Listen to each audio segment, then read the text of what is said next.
The day I hung our honeymoon photos on the wall was the day my marriage finally told me the truth. I remember the exact sound the frame made when it slipped from my hands, a dry crack against hardwood, and how my heart jumped as if it already knew what my mind was still trying to protect me from. I had been smiling just seconds before, standing back to admire how the afternoon light caught the edge of my veil frozen in that photograph. The picture showed me laughing, head tilted toward my husband, my eyes soft with trust. It was a beautiful lie. I bent down to pick up the frame, my fingers shaking for reasons I couldn't yet name. The house was quiet in that new marriage way, no history in the walls yet, no arguments settled into corners, just fresh paint and unshared silence. From the kitchen, I could still smell the coffee I'd reheated twice and forgotten to drink. That was my rhythm back then, starting things, forgetting them, believing there was time. I didn't know yet that some betrayals don't knock. They just sit down beside you and wait. Before all of this, my life had been ordinary in the best way. I worked weekdays at a small marketing firm where the printer jammed every morning at 9:17 like clockwork, and on Sundays I visited my mother, who insisted on overfeeding me as if marriage might somehow make me fragile. I had friends I trusted, routines I leaned on, and one person I believed knew me better than anyone else in the world. Her name was Lila. Lila had been my best friend since college, the kind of friendship built slowly, brick by brick, through shared apartments and shared heartbreaks. She knew which parts of me were tender and which ones were loud. She was the one who sat on my bathroom floor when my first serious boyfriend left without explanation, handing me tissues and telling me I deserved a love that stayed. She was the one who could finish my sentences, borrow my clothes without asking, and tell me when I was lying to myself.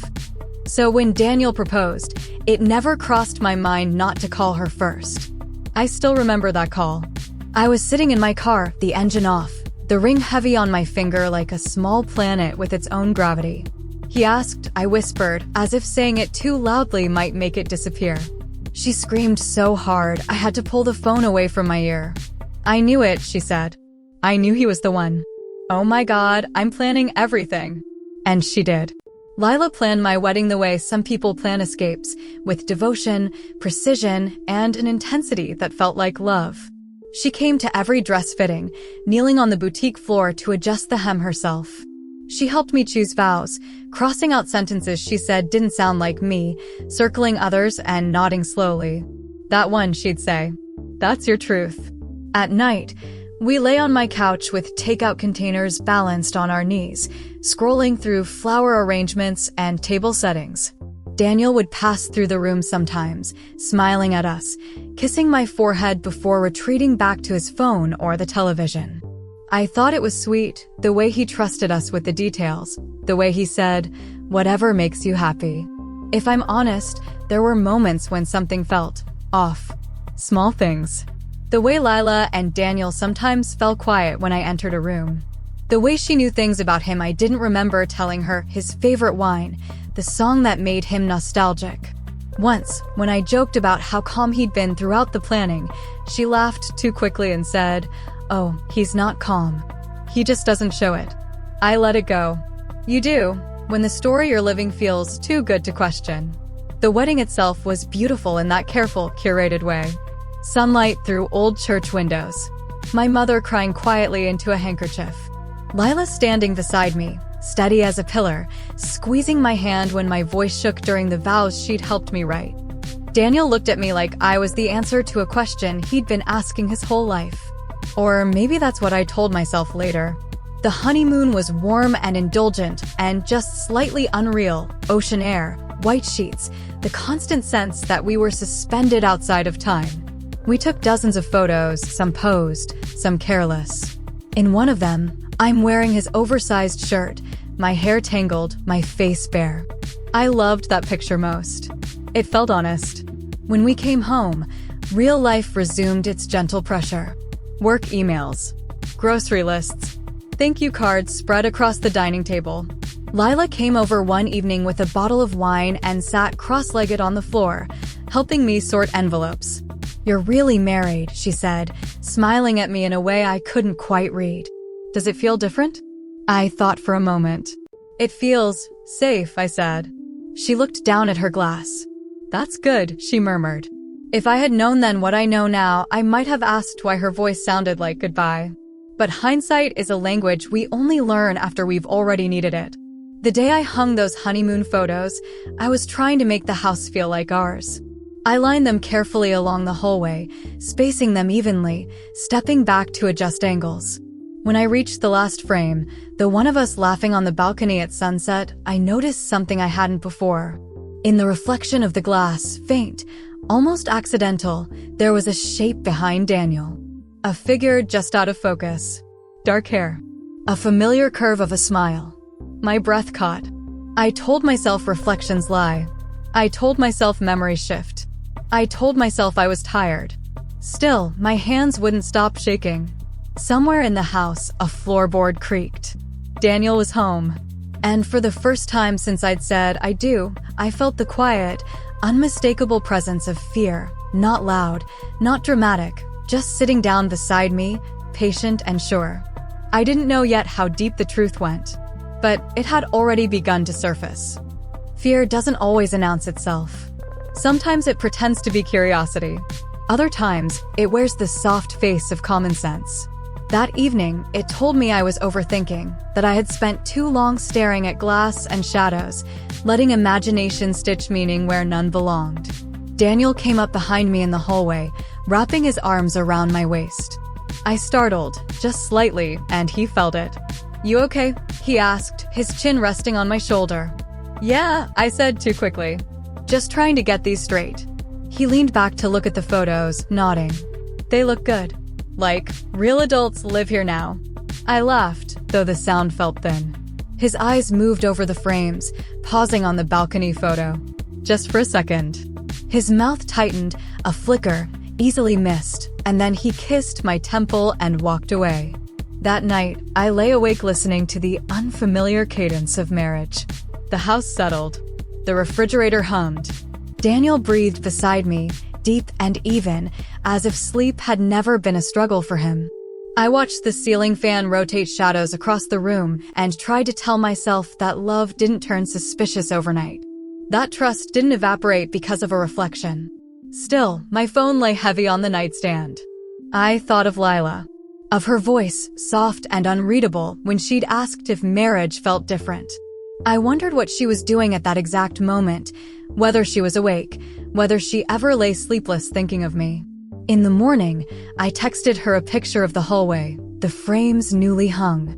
"Finally feels like home," I wrote. The 3 dots appeared almost instantly, then disappeared, then reappeared. "It looks beautiful," she replied. "You deserve this." I stared at the screen longer than necessary, reading meaning into punctuation like a child learning to read faces. "You deserve this." Not "I'm so happy for you." Not "you both look amazing." Just, "You deserve this." At work that day, I found it hard to focus. My eyes skimmed emails without absorbing them. During lunch, I scrolled through our honeymoon album on my phone, pausing on the balcony picture. I zoomed in, pinched the screen, tilted it. The reflection blurred into abstraction the closer I got, like truth dissolving under scrutiny. That afternoon, Daniel called to ask if I wanted him to pick up dinner. "Anything you're craving?" he asked. I hesitated. "Surprise me." "Careful," he said lightly. "You might regret that." Something about his tone, joking, familiar, loosened the knot in my chest. Maybe this was what marriage was, moments of doubt dissolving into shared routines, fear quieted by small acts of care. When I got home, the smell of garlic and basil filled the kitchen. He cooked. He always cooked when he sensed I was drifting. We ate at the counter, knees touching. He told me about a new project at work, about a colleague who kept misusing the word synergy. I laughed in the right places. We washed dishes together, passing plates back and forth like we were already fluent in each other. Later, as I dried my hands, his phone buzzed on the counter. He was in the living room, flipping channels. I didn't mean to look. I really didn't. But the screen lit up, and my eyes went there the way eyes do, uninvited, instinctive. "Lila, did you tell her?" My stomach dropped so suddenly, I had to grab the edge of the counter. I didn't open the message. I didn't touch the phone. I stood very still, as if movement itself might confirm something I wasn't ready to know. The phone buzzed again. Lila, because I can't keep pretending forever. The room felt too small. The air felt thick, like breathing through cloth. I heard Daniel laugh at something on television, unaware that the ground beneath us had begun to shift. I turned the phone face down and walked into the living room, my legs moving on memory alone. I sat beside him, close enough to feel the warmth of his body.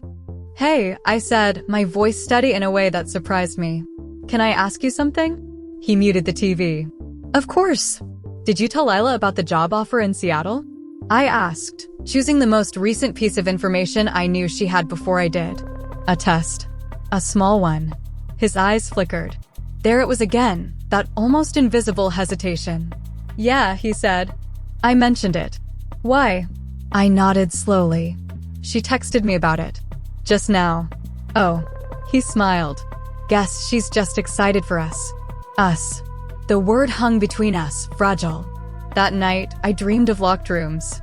Doors I couldn't open no matter how hard I pushed.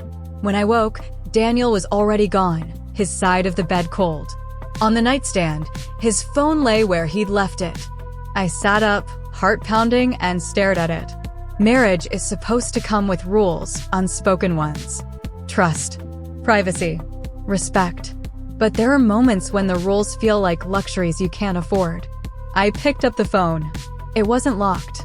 He'd never bothered with passwords, said he had nothing to hide. I scrolled through messages, my thumb trembling. Work, family, group chats, and then her name, Lila. The thread opened easily, like a door that had never truly been closed. The most recent messages sat at the top, sharp and immediate. "Did you tell her? Because I can't keep pretending forever." My breath came shallow now, each inhale a question. I scrolled upward. Weeks, months, conversations that overlapped with dress fittings and vow drafts. Messages sent late at night, early in the morning. Jokes I'd never heard. Complaints I'd never been trusted with. And then, scattered between the mundane and the flirtatious, the undeniable. "Last night was a mistake," she'd written once. "I don't regret it," he replied. I don't remember sitting back down on the bed, but I must have. The room tilted, then steadied. The woman in the photos on the wall laughing, trusting, felt like someone I'd once known a long time ago. When Daniel came home that evening, I was sitting at the dining table, his phone placed carefully in front of me like an offering. He stopped in the doorway. For a long moment, neither of us spoke. And in that silence, I understood something with absolute clarity. The wedding she planned had never truly been mine alone. There are moments when the world seems to hold its breath, waiting to see what you'll do next. That was how it felt with Daniel standing in the doorway, his keys still in his hand, his eyes fixed on the phone between us. The house was quiet in a way it had never been before, not peaceful, just expectant. He didn't ask why I had his phone. He didn't ask what I'd seen. He just looked tired, like a man who had been carrying something heavy for a long time and knew he'd finally been made to set it down. "How long?" I asked. My voice sounded far away, as if it belonged to someone else. I was proud of that, even then, that I wasn't shouting, that my hands were still, folded neatly in my lap. He exhaled and rubbed his face. "It wasn't supposed to happen," he said. I almost laughed. Not because it was funny, but because it was the most predictable sentence in the world. "That's not an answer," I said. He stepped inside and closed the door behind him. The click of the latch felt final. "A few months," he admitted. "Before the wedding. Before the wedding." The words landed like a bruise. I thought of the invitations addressed in my handwriting, of the deposits paid, of my mother's careful excitement. I thought of Lila kneeling on a boutique floor, pinning lace. "And after?" I asked. He hesitated just long enough to tell me the truth without words. "A few times," he said. "It stopped after we got married." I looked at him then, really looked. The man I had chosen, the man I had trusted to stand beside me in front of everyone I loved. His shoulders were slumped now, his confidence stripped away. He looked small. "Why?" I asked. Not accusatory. Just tired. He ran a hand through his hair. It started as talking, he said. She was around so much. She understood me. You were stressed with the planning, and I didn't want to add to it. I nodded slowly. That part hurt in a quiet way, the implication that my effort to build a future had somehow pushed him into someone else's arms. And Lila? I asked. What did she say when it started? He didn't answer immediately. When he did, his voice was low. She said she didn't mean for it to happen either. Of course she did. I stood up then, pushing my chair back gently, deliberately. My legs felt unsteady, but I trusted them to hold. Do you love her? I asked. His eyes snapped up. No, he said quickly. Too quickly. I love you. I watched his face as he said it, searching for something solid. That's not what I asked. He swallowed. I don't know, he said. And in that moment of honesty, something in me finally broke. I picked up the phone and scrolled to one of the messages I hadn't been able to stop thinking about all day. I read it aloud, my voice steady, each word a small incision. I don't regret it. The room felt colder. Daniel closed his eyes. Get out, I said. He opened them, startled. What? Get out, I repeated. Not forever. Not yet. But tonight, I need you out of this house. He nodded slowly, as if he'd expected this. He didn't argue. He went to the bedroom and packed a bag while I sat at the table, listening to the soft sounds of zippers and drawers. When he left, he paused at the door. I'm sorry, he said. I didn't answer. After the door closed, I sat alone in the quiet I had once mistaken for safety. I didn't cry right away. I cleaned. I wiped down counters, folded throw blankets, lined up shoes by the door. There is a particular kind of shock that turns grief into motion, that convinces you if you keep your hands busy, your heart won't notice what's been done to it. It wasn't until I reached the hallway and saw the honeymoon photos that my knees gave out. I slid down the wall and sat on the floor, my back against the paint we'd chosen together. I stared at the frames until my vision blurred. Then I called Lila. She answered on the second ring. Hey, she said, too brightly. What's up? I didn't ease into it. I didn't soften my tone. I saw the messages, I said. Silence stretched. I could hear her breathing, uneven now. I was going to tell you, she said finally. When? I asked. After our first anniversary? After our kids called you Aunt. That's not fair, she said, her voice cracking. You don't understand how it happened. I closed my eyes. Then explain it to me. She cried then, real sobs, not the performative kind. She told me about loneliness, about mistakes, about how she'd convinced herself that if she stepped back after the wedding, no one would get hurt. She said she loved me. She said she hated herself. I listened without interrupting. When she finished, I said, you stood beside me while I promised my life to a man you were sleeping with. She didn't deny it. I can forgive many things, I continued, surprised by the calm in my voice. But I can't forgive that. Please, she whispered. Don't cut me out of your life. I thought of all the times she'd told me I deserved better. Of all the truths she'd circled in my vows. You already left it, I said. And then I hung up. In the days that followed, the truth spread in the way truths often do, unevenly, painfully. Daniel told his parents. I told mine. Some people asked questions. Others didn't. Lila stopped coming around. Her name became something no one mentioned, like a fragile object we all pretended had never existed. I moved through those days in a fog, doing what needed to be done. I met with a lawyer. I slept on my side of the bed. I took the photos down from the wall and placed them face down in a box. One afternoon, as I sealed the box, I realized something that startled me with its clarity. The worst part wasn't that my husband had betrayed me. It was that my best friend had helped me build a future she knew was already broken. And for the first time since the truth came out, I felt something besides grief. I felt resolve. Resolve doesn't arrive with fireworks. It comes quietly, like a decision you make while washing dishes or waiting at a red light, small, firm, and irreversible. Mine settled in the morning I woke up and realized I hadn't checked my phone all night, hadn't waited for an apology that wouldn't fix anything. Daniel stayed with a friend that week. We spoke only in brief, practical exchanges about mail, about bills, about the logistics of disentangling two lives that had barely begun to tangle. His voice was careful now, like someone handling a cracked object. One evening, he asked if we could talk. Not to fix anything, he said quickly. Just to say things. I agreed. We met at the house, sitting across from each other at the dining table where thank you cards had once been spread like a promise. The chairs felt farther apart than they used to. I never meant to hurt you, he said. I nodded. Intent doesn't change impact. He winced as if the phrase stung. I know, he said. I just want you to know that what happened with Lila, it wasn't about choosing her over you. I folded my hands. It was about choosing yourself over honesty, I said. Every day. He looked down. We sat in silence, the kind that doesn't need filling. Finally, he asked, what happens now? I'm filing for an annulment, I said. He looked up surprised. An annulment? I thought a lot of things once, I replied gently.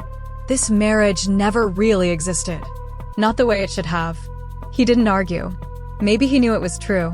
When he left, he hugged me briefly, an instinct neither of us had yet learned to unlearn, and then he was gone. The next call I made was harder. Lila didn't answer the first time. Or the second. When she finally did, her voice was cautious, brittle. I'm not calling to reconcile, I said before she could speak. I'm calling to tell you something. She waited. I'm stepping away from you, I continued. Not to punish you. Not to make you feel what I felt. But because the version of me who trusted you doesn't exist anymore. She cried softly. I never wanted to lose you. You should have thought of that when you helped me choose my vows, I said. My voice didn't waver. Please don't contact me again. When I hung up, my hands shook not with doubt, but with release. Some doors don't slam. They close with a soft click that echoes longer than any noise. The public part came next. News has a way of traveling without your consent. Mutual friends reached out, their messages careful, their sympathy awkward. Some asked what had happened. Others offered vague support without details, as if clarity itself might be invasive. I told the truth when asked. Not the embellished kind. Not the vengeful version. Just the facts. My husband had cheated. My best friend had been the other woman. I wasn't interested in protecting their reputations at the cost of my own sanity. The reactions varied. A few people tried to excuse Lila, said she'd always struggled with insecurity, that she'd been in love with Daniel before I ever met him. Those comments taught me something important. Explanations are often just sympathy dressed up as insight. Daniel's parents were gracious. Mine were furious in a quiet, controlled way that made my chest ache. My mother came over one afternoon and helped me reorganize the kitchen, moving things we'd placed together. She didn't ask questions. She didn't offer advice. She just stayed. One night, weeks later, I attended a small gathering at a friend's house. Lila was there. I hadn't known she would be. When I saw her across the room, my body reacted before my mind could catch up, a tightening in my chest, a heat behind my eyes. She looked smaller than I remembered, her smile tentative, her eyes searching. For a moment, I considered leaving. Then I realized something else. I didn't know her avoidance. She approached me slowly. I didn't know you'd be here, she said. I didn't know you would either, I replied. We stood there, surrounded by the low murmur of conversation, the clink of glasses. The world had moved on, even if we hadn't. I'm so sorry, she said again. Every day. I looked at her, really looked. Not as my best friend, not as my betrayer. Just as a woman who had made choices she now had to live with. I believe you, I said. And I still don't want you in my life. Her eyes filled with tears, but she nodded. I understand. And I meant it when I said it. I felt no triumph, no satisfaction. Just clarity. As the annulment papers moved forward, my life began to reshape itself. I sold the house, not because it was tainted, but because I was done trying to preserve a future built on lies. I moved into a smaller apartment with creaky floors and windows that let in too much light in the morning. I started cooking meals just for myself, learning what I liked when no one else's preferences mattered. I took long walks in the evenings, letting the city noise fill the spaces where grief had once echoed. One afternoon, while unpacking a box I'd left untouched, I found my wedding vows, the version Lila had circled and praised. I read them slowly. Then I folded the paper and let it go. Some promises are meant to be broken, not out of carelessness, but out of self-respect. And as I stood there, surrounded by half-unpacked boxes and quiet, I realized I wasn't rebuilding. I was choosing. Choosing yourself doesn't feel heroic. It feels lonely at first, like standing in a room after the music has stopped and everyone else has gone home. There were days when the quiet of my new apartment pressed in on me, heavy and unfamiliar. No shared routines. No negotiations over dinner. Just me, learning how to hear my own thoughts again. At night, the city hummed outside my window, distant sirens, laughter drifting up from the street. I lay awake sometimes, not from sadness exactly, but from the slow recalibration of a life that had tilted suddenly back into singularity. There is grief even in the right decisions. Daniel tried to reach out a few times. Emails mostly. Thoughtful, measured, full of apologies that acknowledged harm without quite touching accountability. I read them all. I replied to none. Closure, I learned, doesn't require participation. The annulment was finalized quietly. No courtroom drama. No speeches. Just signatures and stamps and a brief meeting with a clerk who smiled kindly at me without knowing what she was sealing away. When I walked out of the building, the sun was bright enough to make me squint. I stood on the steps for a moment, breathing in the ordinary miracle of being free. People assumed I would be angry longer, that I would harden, that betrayal would sharpen me into something brittle.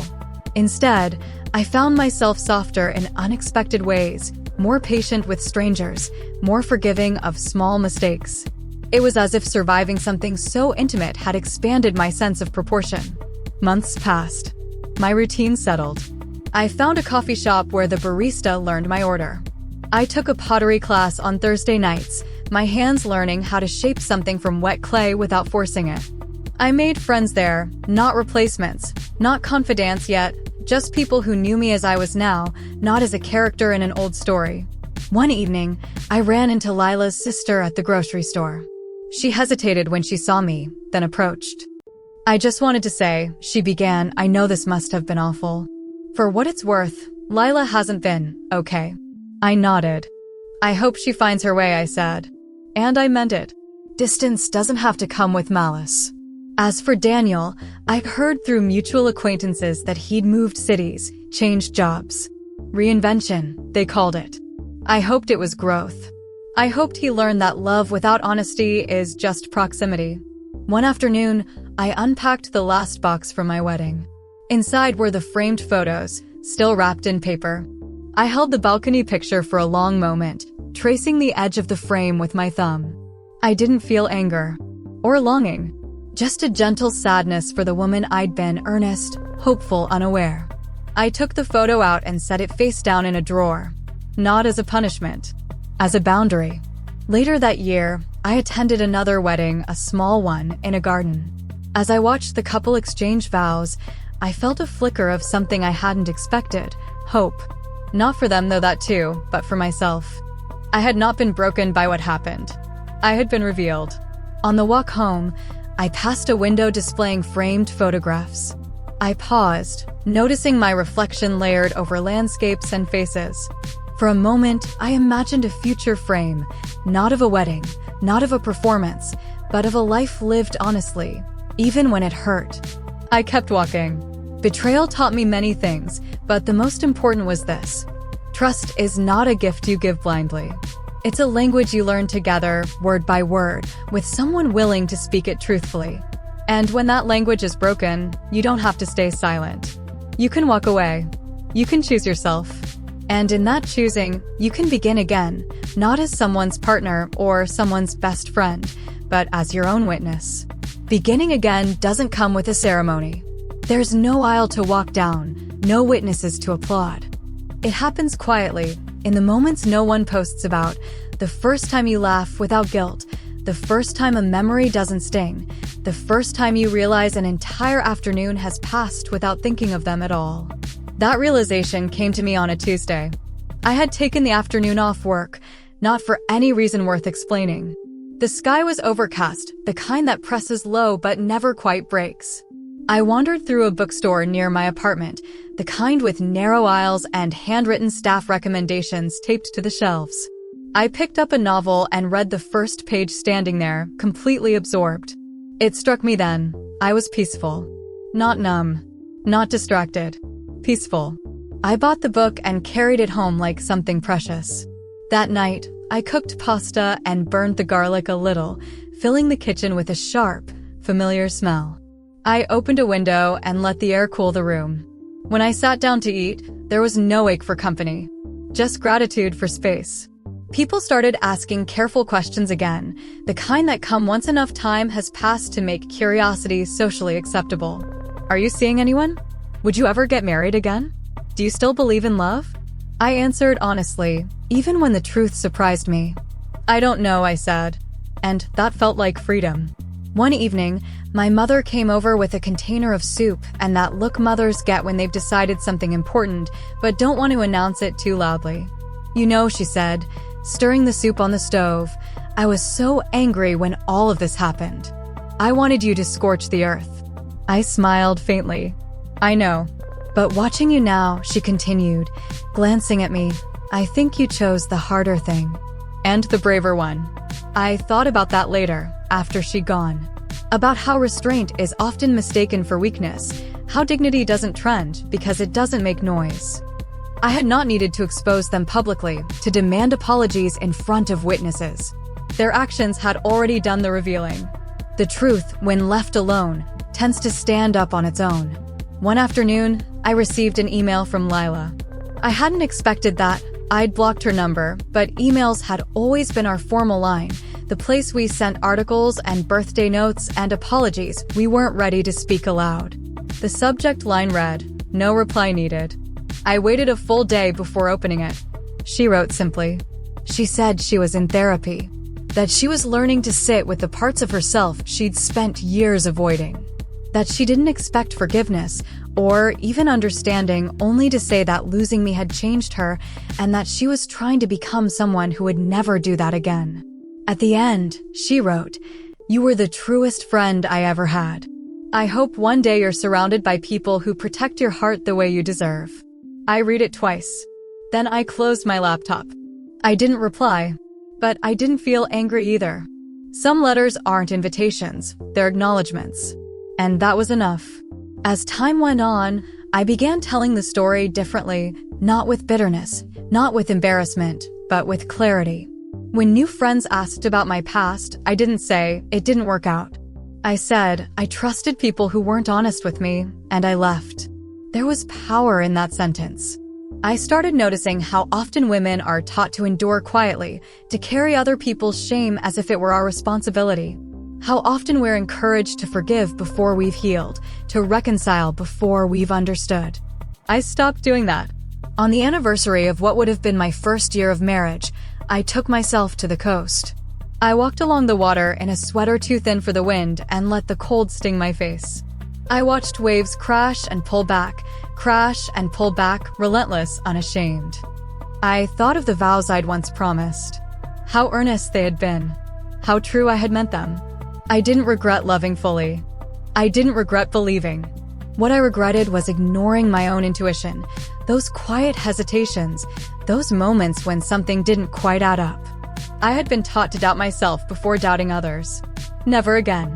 As the sun dipped low, turning the water metallic, I felt something settle in me. Not closure, but acceptance. The past didn't need to be rewritten. It had taught me exactly what it needed to. On the drive home, I rolled the windows down and let the wind tangle my hair. I laughed out loud, alone in the car, startled by the sound of my own joy. Life hadn't ended at the betrayal. It had clarified. And clarity, I learned, is its own kind of love. Clarity changes the way you listen to the world. I began to notice how often people tell on themselves, not with confessions, but with patterns. Who shows up late and never apologizes? Who talks about loyalty as if it's theoretical? Who asks questions but never waits for the answer? I didn't become suspicious. I became observant. There's a difference. At work, I was offered a leadership role I might once have hesitated to take. It meant longer hours, harder conversations, visibility. The old version of me would have worried about balance, about being too much, about how it might affect someone else's comfort. I said yes without overthinking it. With responsibility came confidence, not the loud kind, but the grounded kind. The kind that doesn't need approval to breathe. I spoke more plainly. I stopped cushioning my opinions. And to my surprise, the world did not collapse under the weight of my honesty. If anything, it expanded. There were moments, of course, when the past resurfaced, not as pain, but as memory. A song in a grocery store. A restaurant we'd once planned to try. I let those moments pass through me like weather. I didn't chase them. I didn't fight them. I let them be what they were, proof that I had lived deeply, even if briefly, in a story that ended early. One evening, after my pottery class, a man offered to walk me to my car. His name was Aaron. He was kind in an unremarkable way, no charm offensive, no intensity. Just steady conversation about clay and cracked mugs and the pleasure of making something imperfect on purpose. We didn't exchange numbers that night. The next week, we talked again. And the week after that. Slowly, naturally. There was no rush. No performance. When he did ask for my number, it felt like a question, not an expectation. I told him my story early. Not all the details, just the truth. I was married briefly, I said over coffee one afternoon. It ended because of betrayal. He didn't interrupt. He didn't ask for gossip. He nodded, thoughtful. That must have taken a lot of courage, he said. To leave. I noticed how my body responded, no tightening, no bracing. Just calm. We took things slowly. Almost comically so. Long walks. Shared meals. Conversations that wandered and circled back. When something bothered me, I said it. When something confused him, he asked. Trust, I learned, doesn't arrive fully formed. It's built in the small moments, when someone does what they say they'll do. When apologies come without excuses. When silence feels safe instead of suspicious. Months passed. One night, as we sat on my couch, he reached for my hand and paused. Is this okay? He asked. I nodded, a lump in my throat forming for reasons that surprised me. Not fear, gratitude. Later, alone, I thought about how different this felt. Not because he was better than Daniel, but because I was different than I had been. I no longer confused intensity with intimacy, or familiarity with safety. I had learned that betrayal doesn't always come from malice. Sometimes it comes from people who want comfort without responsibility, closeness without accountability. Understanding that didn't excuse what they'd done, but it freed me from personalizing it. The public story faded with time. People stopped asking questions. Lila's name stopped appearing in conversations altogether. Daniel became a footnote, then a memory, then just a chapter. One afternoon, I was asked to give advice to a younger colleague who was navigating a difficult relationship. She sat across from me, eyes anxious, twisting a pen between her fingers.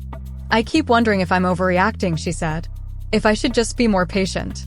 I listened. Then I said gently, if you feel like you're shrinking to keep the peace, that's not patience. That's self-erasure. She looked at me as if I'd named something she'd been carrying alone. That night, walking home, I realized something else. The lesson of my story wasn't about betrayal at all. It was about discernment. About learning to trust myself as much as I once trusted others. On the anniversary of the day I'd found the messages, I didn't mark it. No ritual. No reflection. It passed quietly, unnoticed until days later, when I realized I'd been happy all day without knowing why. Healing doesn't always announce itself. Sometimes it just shows up steady, unremarkable, real. And when I looked back at the woman who had once stood in a hallway, staring at framed lies on a wall, I didn't feel pity. I felt respect.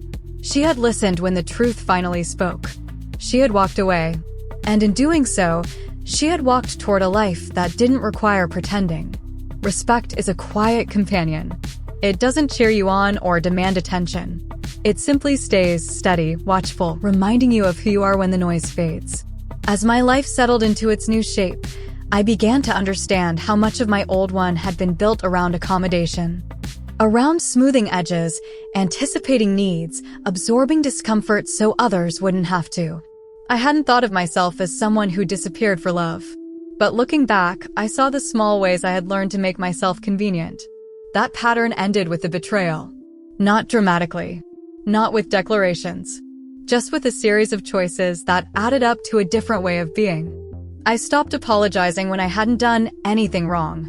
I stopped explaining my boundaries as if they were up for debate. I stopped mistaking access to me as something people were entitled to. Aaron noticed the changes, even if he didn't name them that way. "You seem very sure of yourself," he said once, as we sat on a park bench watching dogs chase each other in uneven circles. Not in a rigid way. Just grounded. I smiled. "I've learned what happens when I'm not." He nodded, as if that answered more than I'd said. We talked about the future in loose, unpressured ways, not plans, not promises. Just curiosity. What we liked. What we feared. What we needed to feel safe. When he told me about his previous relationship, he didn't paint himself as the victim or the hero. He owned his mistakes plainly. That mattered to me more than grand gestures ever could. One evening, months later, I received a message from an old acquaintance who had attended my wedding. She'd recently discovered her partner was cheating and wanted to know how I'd gotten through it. I stared at the message for a long time before responding. I typed, then deleted. Typed again. Finally, I wrote, "I didn't get through it by being strong all the time. I got through it by being honest first with myself." She replied with a simple thank you. I realized then how many women were walking around with versions of my story lodged quietly inside them, betrayals minimized, instincts dismissed, pain swallowed politely. I wished I could reach out to all of them and say, "You're not dramatic for noticing. You're not cruel for leaving. You're not broken for wanting more." But each person has to arrive there on their own. That winter, I hosted a small dinner in my apartment. Friends from different chapters of my life gathered around my table, some who knew the whole story, some who knew only pieces. The conversation flowed easily, laughter warming the room. At one point, someone asked how I was really doing. I looked around at the faces, the half-empty glasses, the candles burning low. "I'm content," I said. And it felt true. Later, as I washed dishes, I caught my reflection in the window, older than the woman in the wedding photos. Yes, but clearer. Less performative. More present. I thought of Lila then, not with anger, not even with sadness, but with distance. I hoped she was learning to sit with herself. I hoped Daniel was learning to tell the truth before it was forced out of him. Their journeys were no longer mine to manage. Letting go of that responsibility was its own kind of freedom. Aaron and I didn't rush milestones. When we traveled together for the first time, we chose a small town and a modest hotel. We argued once about directions of all things and resolved it by listening instead of retreating. It felt almost anticlimactic. Healthy relationships, I learned, often do. One spring afternoon, I opened the drawer where I'd placed the balcony photo months earlier. I took it out and studied it again. The reflection I'd once fixated on no longer held power over me. It was just an image now, evidence of a truth that had already served its purpose. I slid the photo out of the frame and recycled it. The frame itself, simple and sturdy, I kept. Later, I filled it with a picture from a hike I'd taken alone, a trail winding forward, sunlight breaking through trees. That image felt like mine. I didn't need the past to validate the present. I didn't need suffering to justify joy. The story had unfolded as it had, and I had responded the best way I knew how, by choosing honesty over comfort, self-respect over silence. When people ask now if I'm afraid of being hurt again, I answer carefully. I'm not afraid of pain, I say. I'm afraid of abandoning myself. And that fear keeps me awake in the best possible way. Abandoning yourself is a quiet habit. You don't notice it forming because it masquerades as kindness, as patience, as love. It took losing two people at once, my husband and my best friend, to understand how easily devotion can turn into disappearance. By the time that understanding settled in me, I was no longer angry about what had happened. Anger burns hot and fast. What remained was something steadier, a deep commitment to never leaving myself again, no matter who asked. Aaron and I continued in that unhurried way that had become our language. There was no talk of forever, no pressure to define things before they were ready. When people asked what we were, I smiled and said, "We're learning each other." That was enough. One evening, we attended a gallery opening together. The walls were lined with photographs, families, couples, moments caught mid-laughter. I watched Aaron as he studied the images, his hands in his pockets, his attention genuine. When he reached for my hand, there was no hesitation this time, just warmth. "I like how you see things," he said quietly. I thought of the hallway in my old house, of frames hung carefully, evenly spaced, hiding a truth I hadn't been ready to see. "I've learned to look closer," I replied. Later that night, alone, I wrote in a journal I'd started after the annulment. I wrote about how betrayal had sharpened my discernment, not my cynicism. How it had taught me to trust patterns instead of promises. How love, when it's real, doesn't ask you to ignore your intuition. The following week, I ran into someone who had once been firmly in Lila's orbit. She hesitated when she saw me, then offered an awkward smile. "I heard what happened," she said. "I just wanted to say, you handled it with a lot of grace." Grace. The word sat strangely with me. "I handled it with honesty," I said. Grace came later. She nodded, as if that distinction mattered more than she'd expected. That night, I thought again about public consequences, how betrayal rarely stays private forever. Lila had lost friendships. Daniel had lost trust. Not because I demanded retribution, but because actions ripple outward whether we announce them or not. Justice doesn't always need a stage. Sometimes it unfolds quietly, in changed invitations, in careful distances, in the way people learn who is safe and who is not. One afternoon, while cleaning out a box of old papers, I found my wedding guest list. Names neatly written, some crossed out where plus ones had changed. I scanned it without emotion, noticing how many of those people were no longer part of my daily life, not because of the betrayal, but because time rearranges our circles whether we're ready or not. I shredded the list without ceremony. That evening, I met Aaron for dinner. Over dessert, he looked at me thoughtfully. "I want to ask you something," he said. "And you can say no." I waited. "Would you like to come with me to my sister's place next month?" he asked. "Just for the weekend." There was no urgency in his voice. No expectation hiding behind the invitation. Just openness. I checked in with myself, the way I now always did. I noticed there was no fear, no tightening. Just curiosity. "Yes," I said. After he left that night, I sat by the window and watched the city settle into sleep. I thought about how far I'd come from the woman who had once measured her worth by proximity to others. From the woman who had believed that loyalty meant endurance. Betrayal had taken much from me, but it had also returned something essential, my own voice. And that voice, calm, steady, unmistakably mine, now guided every choice I made. I no longer needed to frame the past to explain the present. The lessons were woven into me, invisible but strong. If there was a moral to my story, it wasn't about mistrust or caution. It was this: love that requires you to abandon yourself is not love. It's a rehearsal for loss. And walking away from that kind of love is not failure. It's fidelity to the one person you must never betray: yourself. Fidelity to yourself sounds simple until you realize how rarely it's modeled. Growing up, I had watched women stay quiet, stay hopeful, stay married to versions of people who never quite arrived. I had absorbed those lessons without question, mistaking endurance for virtue.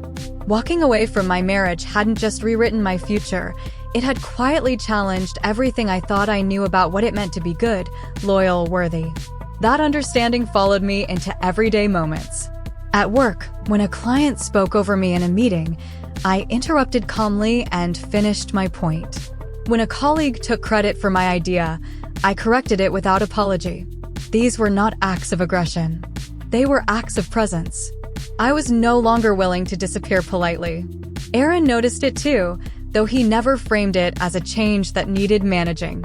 One evening, as we cooked together in my small kitchen, he said, "You don't negotiate your needs away." I smiled, stirring a pot that threatened to boil over. "I used to." "What changed?" I thought about it.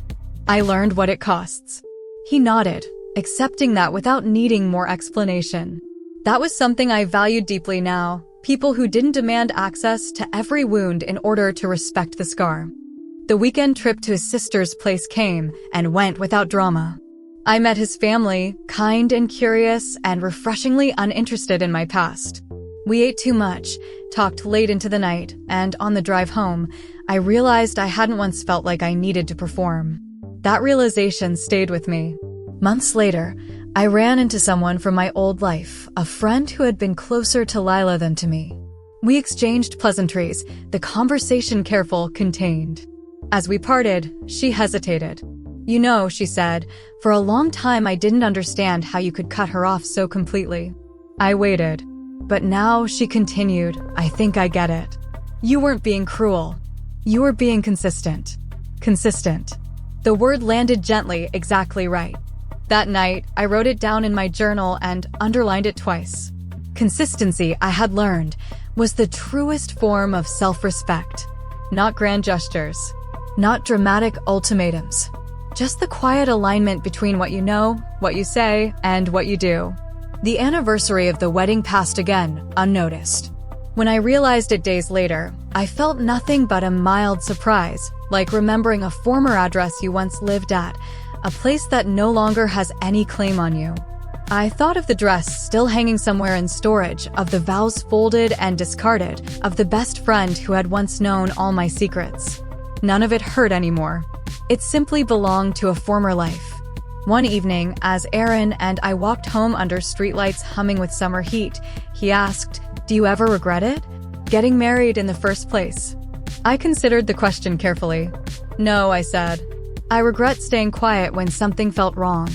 I regret confusing loyalty with silence." He squeezed my hand. "I'm glad you didn't stay." "So am I said, and felt the full truth of it in my chest. Because staying would have meant shrinking. And I had grown too much for that now. Later that night, alone, I opened my laptop and began drafting a letter I never intended to send. Not to Daniel. Not to Lila. To myself. I wrote about the woman I had been, hopeful, earnest, trusting. I thanked her for believing in love, even when it had cost her. I told her she hadn't been foolish, just human. Then I wrote to the woman I was now. I promised her something simple and unbreakable. I will listen to you. I will protect you. I will not trade your peace for proximity. When I finished, I closed the laptop and sat in the quiet, feeling something close to reverence. Some endings don't come with closure because closure isn't the point. Growth is. And growth had carried me here, into a life that didn't require betrayal to feel meaningful, into relationships that honored truth instead of hiding from it. I didn't need the past to apologize. I had already forgiven myself for surviving it. Forgiving myself turned out to be the last door. Not the hardest, that had been the first confrontation, the night I placed Daniel's phone on the table, but the quietest. Self-forgiveness doesn't arrive in a rush. It settles slowly, like dust after a long walk, until one day you realize you're no longer carrying what once weighed you down. Life, once given room, has a way of filling itself. My work grew more demanding, but also more rewarding. I mentored younger colleagues, especially women who reminded me of who I'd been, capable, intuitive, and far too willing to doubt themselves. I never told them my whole story unless they asked. Instead, I modeled something different. Steadiness. Boundaries. A refusal to apologize for clarity. One afternoon, a coworker confided in me that she suspected her partner was lying to her. "I don't have proof," she said. "Just a feeling." I didn't tell her what to do. I told her this instead. Your feelings are data. Not verdicts, but signals. Pay attention. She exhaled, like someone who had just been given permission to trust herself. That mattered to me more than any promotion. Aaron and I continued, still without hurry. We moved with intention, not fear. When disagreements came up, and they did, we addressed them while they were still small, before they could calcify into silence. I never felt the need to test him, to check his phone, to read between lines. Trust, built correctly, doesn't require surveillance. One evening, as we cooked dinner together, he said, "I like how you don't punish me for things other people did." I smiled. "I like how you don't ask me to forget them either." That balance felt rare. And precious. There was a moment, late one night, when I found myself thinking about Lila again. Not the betrayal, not the loss, but the friendship itself. The shared laughter. The late-night talks. These. I allowed myself to mourn that honestly, without turning it into longing or justification. Grief doesn't mean you want something back. It just means it mattered. And it had. Some friendships are formative, not permanent. They shape you, then step away. Accepting that didn't diminish what we'd had, it contextualized it. I no longer wondered what might have been if things had gone differently. That question had lost its grip on me. The life I was living now felt grounded, earned, aligned. One autumn afternoon, while walking home, I passed a bridal shop. In the window, a dress stood on a mannequin, elegant, understated. I stopped without realizing it, studying the fabric, the cut. There was no ache, no regret. Just recognition. I had worn a dress once that symbolized a promise that wasn't honored. That didn't make the dress foolish. It made the promise incomplete. If I ever stood in another dress like that, whether alone or with someone else, it would be because the truth beneath it was solid. And if I never did, that would be fine too. That understanding felt like peace. Later that week, Aaron and I attended a small gathering with friends. Someone joked about weddings, about how complicated they were. I laughed easily, without flinching. Aaron glanced at me. "You okay?" "I am," I said. And I was. The past had stopped ambushing me. It no longer needed defending or reframing. It sat behind me now, quiet and resolved. That night, as I lay in bed, I thought again of the woman I had been, standing in a hallway, staring at framed lies, heart pounding with the knowledge that everything she thought she knew was about to collapse. I wished I could tell her something. Not that it would be okay, but that she would be more than okay. She would be honest. She would be whole. She would choose herself and be proud of that choice. And she would build a life so aligned with her truth that betrayal would lose its power over her entirely. Some lessons come at a high cost, but they pay dividends for the rest of your life. There's a moment in every long story when the tension releases not with a bang, but with a breath. That moment came for me on an ordinary morning. No milestone. No announcement. Just sunlight spilling across the kitchen counter as I stood barefoot, coffee warming my hands, aware, deeply, calmly aware, that my life finally fit me. Not perfectly, but honestly. I had stopped measuring time in before and after. The betrayal no longer marked everything like a scar you keep touching to prove it's real. It was simply part of my history now, integrated, understood, no longer bleeding. Aaron and I were not engaged. Not planning anything that required announcements or deposits. What we had was quieter than that and stronger for it. We showed up. We listened. We adjusted when needed. We chose each other daily without demanding permanence as proof. One evening, he said something that stayed with me. "You don't love like someone afraid to be left," he said. "You love like someone who knows they'll survive." I laughed softly. That's because I know I will. That knowledge had changed everything. Around that time, I was asked to speak at a small women's leadership panel at work. The topic was resilience, how to rebuild after professional setbacks. But when I stood at the podium, looking out at the attentive faces, I realized resilience isn't confined to one arena. So I told the truth carefully, without spectacle. I talked about listening to intuition, about recognizing when loyalty becomes self-betrayal, about how strength often looks like walking away quietly instead of staying loudly. Afterward, a woman approached me, eyes shining. "I needed to hear that," she said. "I've been telling myself I just need to try harder." I smiled gently. Sometimes trying harder is the wrong direction. As winter turned to spring, my life felt less like recovery and more like inhabitation. I was no longer rebuilding, I was living. Fully. Presently. Without apology. One afternoon, while sorting through old files, I came across my original wedding planner, pages of notes in Lila's handwriting, lists and timelines and decisions she'd helped me make. I paused, considering whether to throw it away. Instead, I recycled it. Not angrily, not ceremoniously, just finished. That night, I slept deeply, without dreams of locked rooms or unanswered questions. Weeks later, I ran into someone who had attended my wedding and hadn't known what had happened afterward. We exchanged pleasantries, and she asked, "So, how's married life?" I smiled, not bitterly, not defensively. "It was short," I said, "but I learned a lot." She nodded, sensing there was more, and let it be. That's another thing betrayal taught me. You don't owe your story to anyone. You can tell it when it serves you, not when others demand it. One evening, sitting on my balcony with Aaron, watching the city lights flicker on, he asked, "Do you ever miss who you were before?" I thought about it carefully. "I miss her optimism," I said, "but I don't miss her silence." He leaned back, satisfied with that answer. If there was a moral to my story, the kind Auntie May would pause on, voice low and steady, it would be this. Sometimes the deepest betrayal doesn't come from the people who lie to you. It comes from the moment you stop listening to yourself to keep the peace. But the redemption, the real kind, begins the moment you choose truth over comfort, clarity over closeness, and dignity over fear. I didn't lose everything when my best friend planned my wedding and slept with my fiancé. I lost illusions. And in return, I gained something far more valuable. Myself. If this story touched something in your heart, take a moment to sit with that feeling. Betrayal can come wrapped in love, celebration, and familiar faces, but healing begins when we choose honesty over silence.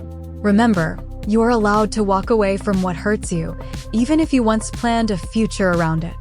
Your peace matters. Your voice matters. And your life is still unfolding. If this story resonated with you, please like this video, comment with your thoughts or experiences, and subscribe to the channel for more real-life stories of strength, truth, and quiet resilience.